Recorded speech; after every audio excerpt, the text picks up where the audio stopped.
అందరికీ నమస్కారం. ఈరోజు టీఆర్ఎస్ పార్టీ జిల్లా పార్టీ రాజగౌడ్ గారికి, వేదిక మీద ఉన్నటువంటి మా బీఆర్ఎస్ పార్టీ కుటుంబ సభ్యులకు, ముఖ్యంగా మా సోదరిమణులకు, ప్రెస్ మిత్రులందరికీ, ఎలక్ట్రానిక్ మరియు ప్రింట్ మీడియా వాళ్ళందరికీ కూడా నమస్కారం తెలియజేస్తూ, అసలు తెలంగాణ రాష్ట్రంలో ఏం పాలన జరుగుతుందో నాకైతే ఏం అంతుపడలేదు. యథా రాజా తదా ప్రజ అన్నట్టు. ఎందుకంటే రాజు ఎట్లుంటే సామంత రాజులు కూడా గట్లే ఉంటారు. రాజు రేవంత్ రెడ్డి చక్రవర్తి అనుకుంటున్నాడు. ఆయన చక్రవర్తి అనుకొని నిరంకుశంగా పరిపాలిస్తున్నాడు. ఆయన నేను రాజును చక్రవర్తిని అని పాలిస్తున్నాడు కాబట్టి కింద ఆటోమేటిక్గా సామంత రాజులంతా కూడా గట్లగా పాలిస్తారు. లేకపోతే ఈరోజు ఆదివారం రోజు గవర్నమెంట్ కట్టించినటువంటి ఇండ్లను ప్రైవేటు వ్యక్తుల చేతిలో పెట్టి వాళ్ళు డ్రాదీస్తుంటే ప్రజల చేత ఎన్నుకోబడ్డటువంటి ప్రజాప్రతినిధులు కూడా ఆ వేదిక మీద ఉండి దానికి సపోర్ట్లు కొట్టి వాళ్ళు కూడా వాళ్ళకి ఆశీర్వాదం తెలియజేస్తున్నారంటే ఎంత ఘోరంగా పాలన జరుగుతుంది తెలంగాణ రాష్ట్రంలో. ముఖ్యమంత్రి గారి నియోజకవర్గానికి ఆనుకొని ఉన్నటువంటి నియోజకవర్గం ఏం జరుగుతున్నది మరి? ఇప్పుడు మన వాళ్ళు చెప్పినట్టు నిజంగా చెప్పాలంటే ఫ్లెక్సీలో చూస్తే క్లియర్గా ఉంది, ఇందిరమ్మ ఇండ్ల పంపిణీ అని ఫ్లెక్సీలో ఉంది. మీరు కూడా చూసుంటారు, మీడియా సోదరులంతా చూసుంటారు. ఇందిరమ్మ ఇల్లు టౌన్ లోపల వికారాబాద్ వస్తుంది, తాండూరు మున్సిపాలిటీ లోపల ఒక్క ఇందిరమ్మ ఇళ్ళ కట్టిన. మరి ఇందిరమ్మ ఇండ్లే కట్టనప్పుడు ఇందిరమ్మ ఇళ్ళ పంపిణీ అనేటటువంటి మాట ఎట్లకెళ్ళి వచ్చింది? ఫస్ట్ అంటే అవి ఇందిరమ్మ ఇల్లు కావు, అంతే కదా. ఇందిరమ్మ ఇల్లు కట్టనప్పుడు వాటి పంపిణీ జరుగుతుంది. మరి ఆ ఇల్లు ఎక్కడివి? అవి కేసీఆర్ గారు కట్టించినటువంటి ఇల్లు. మా సోదరుడు రోహిత్ రెడ్డి గారు మేము అందరు ఎమ్మెల్యేలుగా ఉన్నప్పుడు మా వికారాబాద్లో కావచ్చు, ఇక్కడ కావచ్చు, డబుల్ బెడ్రూమ్ ఇల్లు కట్టారు. మరి ఇందిరమ్మ అని ఎందుకు రాసిండ్రు అంటే డబుల్ బెడ్రూమ్ అని పేరు ఇట్లా రాస్తే కేసీఆర్ కట్టించిండ్రు అని చెప్పి జనాలకు అర్థమైపోతానే ఉద్దేశం చేత పేరు మార్చేసి ఇందిరమ్మ ఇల్లు రాసిండ్రు. అవి డబుల్ బెడ్రూమ్ ఇల్లు, కేసీఆర్ గారి పాలన లోపల కట్టబడ్డటువంటి ఇల్లు. కానీ ఈరోజు ఆదివారం రోజు అధికారులు లేకుండా ప్రైవేటు వ్యక్తులు ప్రజల చేత ఎన్నుకోబడినటువంటి ప్రజాప్రతినిధులు కుమ్ముక్కైపోయి అక్కడ పంపిణీ కార్యక్రమం పెట్టిండ్రు. 200 ఇళ్లకు డ్రా తీసిండ్రు అని చెప్పి చెప్తున్నారు. అక్కడ 200 ఇళ్లకు డ్రా తీయడం చాలా సంతోషం, మంచిదే, మేమేం కాదంటలేము. ఎవరికి ఇచ్చిండ్రు ఆ డ్రా తీసి? మా మైనారిటీ సోదరులకు ఇచ్చిండ్రు అని చెప్తుండ్రు, సంతోషం. వాళ్ళు కూడా మా బిడ్డలే మైనారిటీ సోదరులకు కూడా ఇవ్వాలి, ఎందుకంటే మైనారిటీలో కూడా పేదవాళ్ళు ఉంటారు. కానీ మీరు గతం లోపల మున్సిపాలిటీ లోపల ఎలక్షన్స్ ఉన్నప్పుడు ఒక్కొక్క వార్డుకు 200 ఇండ్లు ఇస్తామని చెప్పి ప్రామిస్ చేసిండ్రట మా వాళ్ళు చెప్తున్నారు. మరి ఒక్కొక్క వార్డుకు 200 ఇండ్లు అంటే 36 వార్డులకు ఎంత అవుతుంది అనేది లెక్క కట్టి అవి ఒక్కటేసారి ఇవ్వాలి. అది ఒక్కటే కాకుండా ముస్లింలకు కూడా ఇక్కడ దాదాపు నాకు తెలిసి 20,000 నుంచి 25,000 మంది ఉంటారు ఓటర్లు. మనకి 200 ఇండ్లు ఇస్తే ఏడ సరిపోతుంది? మొత్తం ఇక్కడ ఉన్నటువంటి మైనారిటీ సోదరులందరికీ కూడా ఒకటేసారి ఎవరు డ్రా తీపిస్తారో తీపియండి. మరి మీరు చేస్తున్నారు కదా, ఓ ఘనకార్యం చేస్తున్నారు కదా, అదే ఘనకార్యం చేసి మొత్తం మైనారిటీ సోదరులకు ఒక్కటేసారి అందరికీ ఇందిరమ్మ ఇల్లు కావాలి, డబుల్ బెడ్రూమ్లే ఇవ్వండి. వాళ్ళకు ఒక్కరికే కాదు, ఇక్కడ మా ఎస్సీ సోదరులు ఉంటారు, మొదటి విడతగా వాళ్ళకు 200 ఇండ్లు ఇవ్వండి. ఎస్టీ సోదరులు ఉంటారు, వాళ్ళకు ఒక 200 ఇండ్లు ఇవ్వండి. మా ముదిరాజులు ఉంటారు, వాళ్ళకు ఒక 200. మా కుర్మ సోదరులు యాదవులు, వాళ్ళకు ఒక 200. మా రజక సోదరులు, నాయి బ్రాహ్మణులు, వడ్డెర వాళ్ళు, అగ్రవర్ణాలలో కూడా పేదవాళ్ళు ఉంటారు. రెడ్డిస్లలో కావచ్చు, వైశ్యులలో కావచ్చు, బ్రాహ్మిన్స్లలో కావచ్చు, వీళ్ళందరిలో కూడా ఇంకా పేదవాళ్ళు ఉంటారు. వాళ్ళ ప్రతి వర్గానికి ముందు 200 ఇవ్వండి. వాళ్ళతో పాటు మున్సిపాలిటీ కదా, ఇది మున్సిపాలిటీ కార్మికులు, వాళ్ళు చిన్న ఉద్యోగస్తులు, వాళ్ళకి 200 ఇవ్వండి ఫస్ట్. మా ప్రెస్ వాళ్ళు పాపం వీళ్ళు పొద్దుటి నుంచి సాయంత్రం వాళ్ళకి వీళ్ళు కష్టపడుతుంటారు. వీళ్ళకి కూడా చాలా మంది పేదవాళ్ళు ఉంటారు. ఎలక్ట్రానిక్ మీడియా కానీ ప్రింట్ మీడియా కానీ వీళ్ళకి కూడా 200 ఇవ్వండి ఫస్ట్. ఆ ఉద్యమకారులు ఉన్నారు, వాళ్ళకు 200 ఇవ్వండి. నేను ఇప్పుడు కొన్ని వర్గాలే చెప్పిన, కొన్ని వర్గాలు మర్చిపోయింటాం అన్నీ.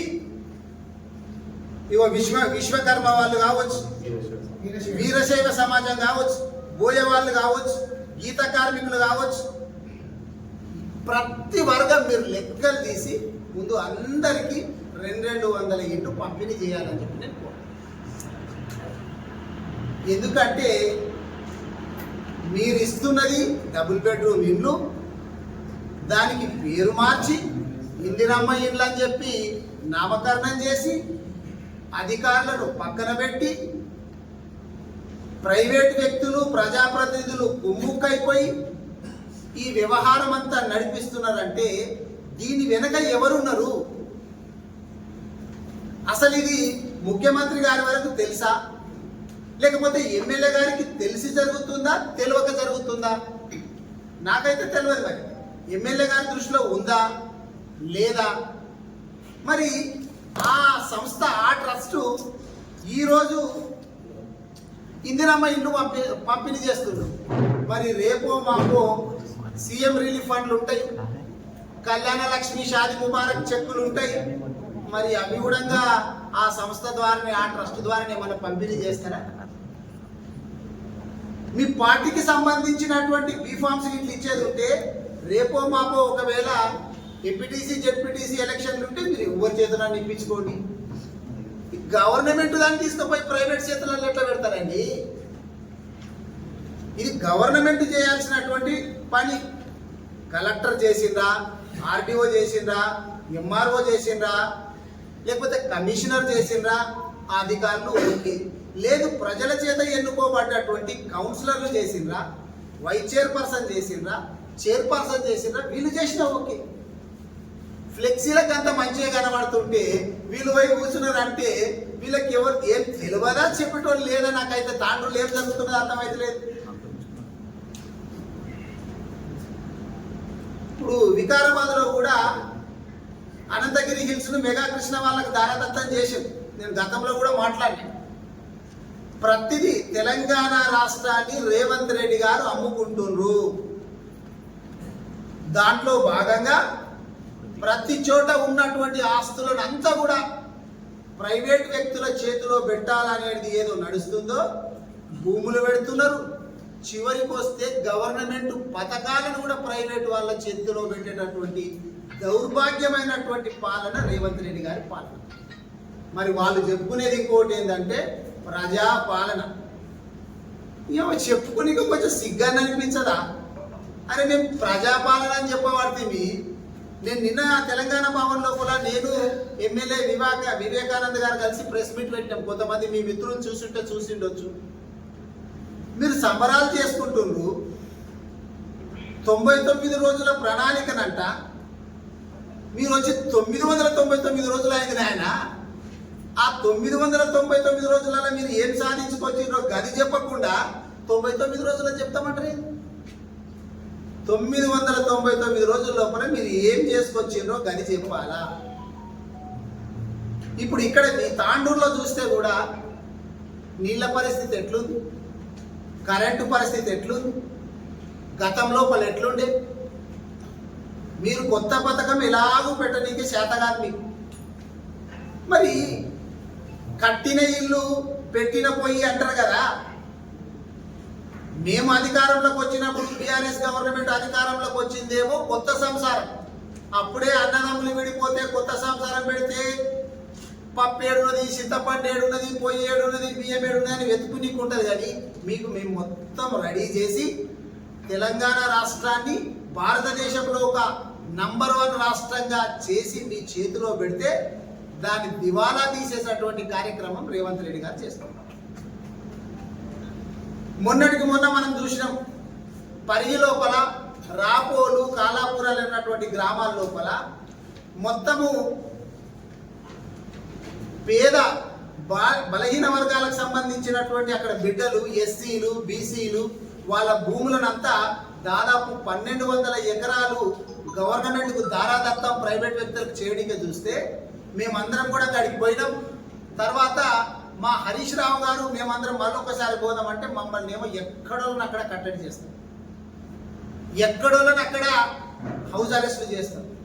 కానీ కవితమ్మ వికారాబాద్కు వస్తే మాత్రము పోలీసు వాళ్ళు దగ్గరుండి ఎవరు డిస్టర్బ్ చేయొద్దు, మా అక్క ధర్నా చేస్తుంది, బాగా చూడండి, అది బాగా కాపాడండి అని చెప్పి చుట్టూ పోలీసు వాళ్ళని పెట్టి నిలబెట్టి ఆమె 3-4 గంటలు మంచిగా ధర్నా చేసుకొని వెళ్ళిపోయింది. అంటే పోలీసు వాళ్ళు ఉన్నది ప్రతిపక్షాల గొంతు నొక్కి ప్రజాస్వామ్యాన్ని కూనరిల్లేటట్టు చేసి వాళ్ళకు అనుకూలంగా ఏవైతే గొంతు ఉందో వాడిని బాగా వినిపించేటట్టు సహకరించేటటువంటి పోలీసు వాళ్ళకు హుకుం జారీ చేస్తున్నది రేవంత్ రెడ్డి గారు. ఎందుకంటే పోలీసు వాళ్ళు ఎవరి చేతులు ఉంటారు? హోమ్ మినిస్టర్ ఎవరు ఉంటే గాల చేతులు ఉంటారు. మనకు కొత్తగా చెప్పేది ఏం లేదు. హోమ్ మినిస్టర్ ఎవరున్నారు ఇక్కడ? రేవంత్ రెడ్డి గారే హోమ్ మినిస్టర్. ఇప్పుడు ఇక్కడ తాండూరులో జరిగినటువంటి ఘటన కూడా మున్సిపాలిటీలో జరిగింది. మున్సిపల్ శాఖ మంత్రి ఎవరు? ఇదే రేవంత్ రెడ్డి గారు. మరి నీ శాఖలో ఏం జరుగుతున్నదో నీకు తెలుసా? ఎవడన్నా చెప్తున్నాడా? లేకపోతే ఎప్పుడు చూసినా మళ్ళీ రియల్ ఎస్టేట్ భూముల దాంట్లో గవే చెప్తున్నారా? ఆడ ఇట్లున్నదన్నా దాన్ని ఇట్లా కిరికిరి పెట్టేసేసి దాన్ని ఇట్లా సంపాదించవచ్చు అట్లా సంపాదించవచ్చు అని గవే ఇంటున్నావా? ఏమన్నా మీ జిల్లాలో కావచ్చు, మీ నియోజకవర్గంలో, పక్క నియోజకవర్గాలలో ఏం జరుగుతున్నది అనేటటువంటిది వినేటటువంటి సోయి కూడా లేకపోతే రేవంత్ రెడ్డి గారు ఏం పాలన? దీన్ని ప్రజాపాలన ఎట్లా అంటారు? దీన్ని రాక్షస పాలన అంటారు. ప్రజలందరూ నీళ్ళ చేత ఇబ్బంది పడుతుంటే, కరెంటు లేక ఇబ్బంది పడుతుంటే, మీరు శునకానందం పొందుతుంటే ఏదో దాంట్లో రేవంత్ రెడ్డి గారు మాట్లాడుతూ చెప్తున్నారు, ఇబ్బంది పడుతుంటేనంట సాడిస్టిక్ ప్లేజర్, అబ్బా ఎంత బాగుంది అనిపిస్తుంది అంట ఆయన. ఇవన్నీ చూస్తే గట్టిగా అనిపిస్తుంది. మరి దాన్ని వర్ణించి కూడా ఆయన మంచిగా అబ్బా ఎంత బాగుంది అని సాడిస్టిక్ ప్లేజర్ వస్తుంది నాకు అని చెప్పి రేవంత్ రెడ్డి గారు చెప్పుకొస్తుంది. జనాలందరూ కూడా ఆలోచన చేస్తున్నారు, ఈ పీడ ఎప్పుడు విరగడవుతుందా? రేవంత్ రెడ్డి గారి పాలన ఎప్పుడు విరగడవుతుందా? కాంగ్రెస్ పాలన ఎప్పుడు విరగడవుతుందా అని చెప్పి ఆలోచన చేస్తుంది. ఎందుకంటే అమెరికా అధ్యక్షుడు డొనాల్డ్ ట్రంప్ ఏం చేస్తున్నాడు? ఎప్పుడు తెల్లారు ఏం చేస్తుండో, రాత్రి ఏం చేస్తుండో, మధ్యాహ్నం ఏం చేస్తుందో ఆయన కూడా తెలియదు. పిచ్చి పిచ్చి వేషాలు వేస్తున్నాడు. మన అందరికీ తెలుసు ఎందుకు వేస్తున్నాడు. ఇప్పుడు అక్కడ ఒక రూల్ ఏముంది అమెరికాలో అంటే, ఏ అధ్యక్షుడు అయినా కానీ 2 టర్ములే చేయడానికి ఉంటుంది. ఆయనది 2వ టర్మ్. ఈ టర్మ్ తర్వాత మళ్ళా అమెరికా అధ్యక్షుడు గాడిగా ఆయన ట్రంప్. ఇక్కడ రేవంత్ రెడ్డి గారికి కూడా తెలుసు మళ్ళీ ఆయన జీవితంలో కూడా ముఖ్యమంత్రి కాడు అని ఆయనకు కూడా తెలుసు. మరి ఏం చేయాలి అప్పుడు? ఇష్టం వచ్చినటువంటి సాడిస్టిక్ ప్లేజర్ పొందాలా, ఇష్టం వచ్చినన్ని భూములు కొనగొట్టాలా, ఇష్టం వచ్చినంత దోచిపెట్టాలా. ఆయన ప్రైవేటు వ్యక్తులకు, ఆయన అనుంగు శిష్యులకు అందరికీ కూడా తెలంగాణ రాష్ట్రాన్ని దోచి ఆయన గురువుగారు అయినటువంటి చంద్రబాబు నాయుడు గారు కూడా దారాదత్తం చేయాలా అనేటటువంటి ఉద్దేశం చేత ఆయన ఈ కార్యక్రమాలన్నీ చేస్తారు. ఎందుకంటే నెక్స్ట్ ఎలక్షన్లలో మేము రావాలనుకున్నటువంటి ఎవడానికి ఇట్లా పాలిస్తారు. ప్రజల కష్టాలు పట్టించుకోవడం. అంతకుముందు ఏం చెప్పిందంటే, అక్కడ ప్రగతి భవన్ దగ్గర కంచెలు తీసేసిండ్రు, మేము కంచెలు పెట్టిరు, మేము కంచెలు తీసేసినామన్నారు. మీరు ఈ మధ్య ఎప్పుడు పోతే అక్కడ పోయి చూడండి, మళ్ళా పెట్టిర్రు కంచెలు మళ్ళా పెట్టిరు. రోజు కలుస్తా అని చెప్పిండు రేవంత్ రెడ్డి గారు. ఒక్కటేసారి కలిసింది నాకు తెలిసి, ఒక్కటేసారి ప్రజలను ప్రజాభవన్ లోపల రోజు కలుస్తా అని చెప్పినటువంటి గప్పాలు కొట్టిన రేవంత్ రెడ్డి గారు ఒకటేసారి కలిసిండు, మళ్ళా కలవ. అందుకే నేను స్టార్ట్ చేసిందే యథా రాజా తదా ప్రజ అంటే, రాజు ఎట్లా వ్యవహరిస్తున్నాడో సామంత రాజులు కూడా ఇట్లా వ్యవహరిస్తారు.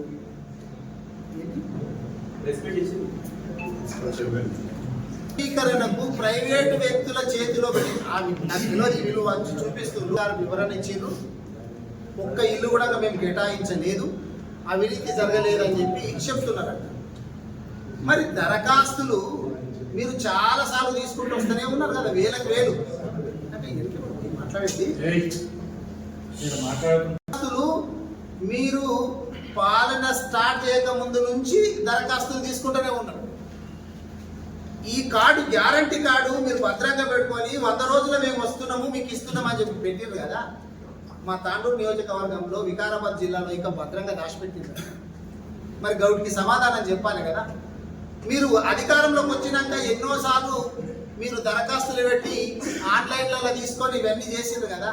మరి అప్పుడు ఏ రోజు కూడా ఇట్లా వేరే ట్రస్టులను పిలిపించేసి తీసుకోలేరు కదా, దరఖాస్తులే తీసుకున్నామో అది చెప్తున్నాం.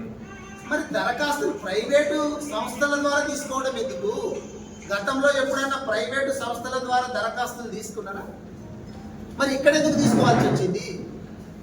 అంటే మా వాళ్ళందరూ ఇక్కడ ఉన్నటువంటి బీఆర్ఎస్ పార్టీ ప్రజల తరపున నిలబడి నిజమైనటువంటి అర్హులకే ఈ డబుల్ బెడ్రూమ్ ఇల్లు రావాలని చెప్పి కోరుకుంటున్నారు కాబట్టి, ప్రజా గొంతుకు అయిపోయి మిమ్మల్ని నిలదీస్తున్నారు కాబట్టి యూటర్న్ తీసుకున్నారు. వెంటనే యూటర్న్ వచ్చేసింది. నేను కలెక్టర్ గారికి ఫోన్ చేసిన, లేపుతలేడు. మెసేజ్ పెట్టినా రిప్లై లేదు. మేము 100% దీన్ని ఇంకా పైకి తీసుకుపోతాం. మా పార్టీ తరఫున అవసరమైతే దీన్ని కోర్టులో కూడా వేస్తాం.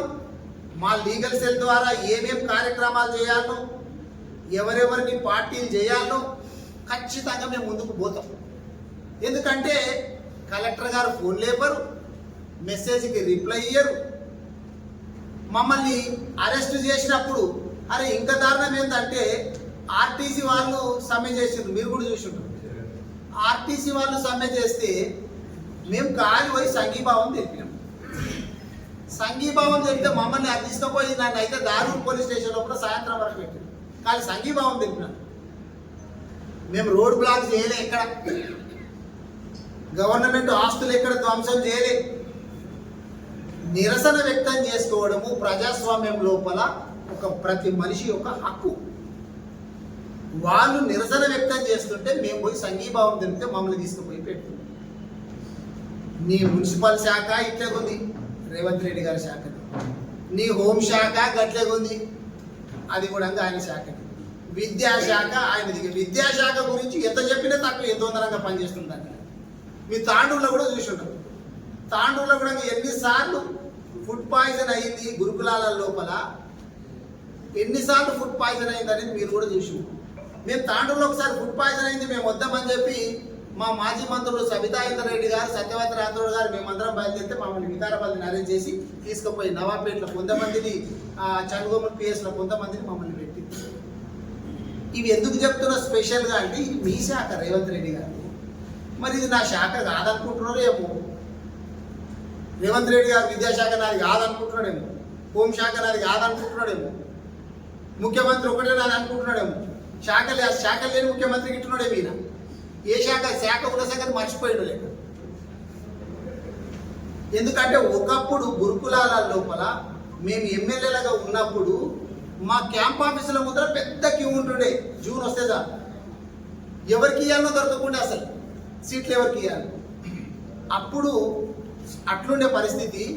ఇప్పుడు గురుకులాలలో జాయిన్ చేయాలంటే పిల్లలు కాదు తల్లిదండ్రులు కూడా భయపడుతున్నారు. గురుకులాలు మాత్రం వద్దుపోయి ఆడిపోయి బతుకుంటే బలసాకారం తిని బతుకోవచ్చు.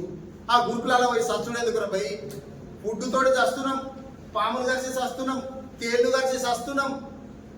ఏమవుతున్నదో తెలియదు. అటువంటి దాంట్లకు ఆడ మృత్యువుతోటి పోరాటం చేసుడేందుకు, మా పిల్లల్ని పంపించలేదు అని చెప్పి అడ్మిషన్ల సంఖ్య దారుణంగా తగ్గిపోయింది. అంటే మీ విద్యాశాఖ ఎంత బాగా జరుగుతుంది, మున్సిపాలిటీ లోపల మీ దోమలు ఎట్లా చూస్తున్నారు అంటే నువ్వు చేసేటటువంటి మున్సిపాలిటీ శాఖల శుభ్రత లేదు, నువ్వు చేసేటటువంటి హోం శాఖల భద్రత లేదు.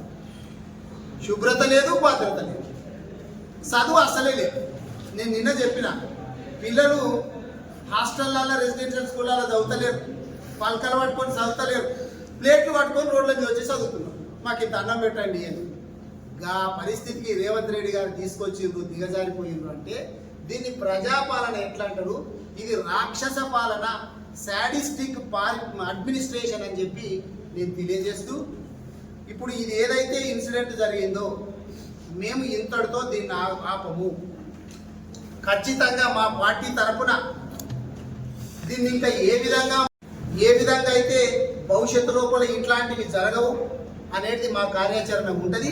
దాంతోపాటు ఇక్కడ ఉన్నటువంటి కలెక్టర్ గారిని, ఆర్డీఓ గారిని, ఎంఆర్ఓ గారిని, కమిషనర్ గారిని సమాధానం చెప్పాలి. ఒకటి, ఇక్కడ ఉన్నటువంటి ఎమ్మెల్యే గారు, మున్సిపల్ చైర్పర్సన్ గారు చెప్పారు, కానీ ఆమె ఏం సమాధానం చెప్పారో నాకైతే అర్థం కాదు. సమాధానం క్లియర్గా చెప్పాలి. ఏం జరిగింది అనేటటువంటిది ఖచ్చితంగా సమాధానం చెప్పాలని చెప్పి మీ అందరికీ తెలియజేస్తూ, ఇది మరి ప్రజాస్వామ్యం లోపల పేదవాళ్ళు చాలా మంది ఉన్నారు. వాళ్ళందరికీ ఇంట్లో వచ్చేటట్టు చూసే బాధ్యత మీరు కూడా తీసుకొని ఈ విషయాన్ని క్లియర్గా ప్రజల లోపలికి తీసుకుపోవాలని చెప్పి మా మీడియా మిత్రులందరినీ కూడా కోరుకుంటూ ధన్యవాదాలు.